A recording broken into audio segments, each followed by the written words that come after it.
Good morning, Captain Matt Edward retired here with another short video. I'm going to do a video on the Hennig Ontario Court of Appeal case, and I don't remember the year. Anyway, the important thing was in paragraph 33, the judge said that why should Miss Hennig pay for something that she wasn't going to get? Now, it kind of was off the rails a bit because it said that employees should try to persuade their employer not to buy coverage where their Canada pension plan is not taken into account. But the judge did get why should they pay for more in their long-term disability insurance premiums than they get in benefits. When the offset was taken into account, it ended up that Ms. Hennig would get $9.40 a month, but she paid $16.50 a month. Now that's obviously unfair. So it brings up the fact that, people should get what they pay for. If you pay for something, you shouldn't have them using a loophole to try and take away the right to your benefit.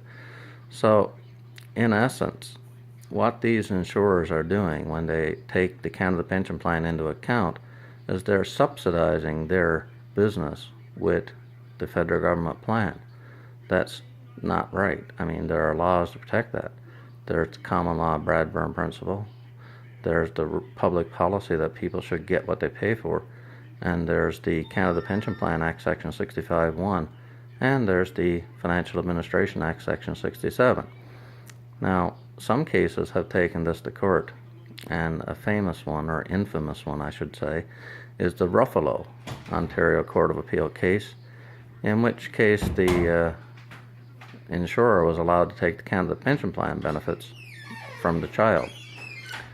Now that particular one is really reprehensible because the Hennig case was also about the Canada pension plan disability children's amount, and in that case they ruled that the insurer could not take it.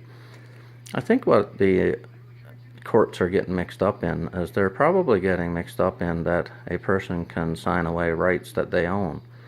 But the employer can't sign away a right that you own. If we work for the Government of Canada, if we're soldiers or public servants, there's nothing that says the employer can save money at our expense by taking into the Canada pension plan disability into account. What benefit is that to us? I mean, in the case of an employer, that makes them have more profits, but unless there's a co-op or a communist thing, then the employee doesn't get to share in the profits. The employee is just hurt. On a global sense, this is discrimination in the vilest form in Section 15(1) of the Charter, because the able-bodied people that work for the company and the company itself is saving money at the expense of the disabled person, because a disabled person is the only person who gets long-term disability and Canada pension plan disability.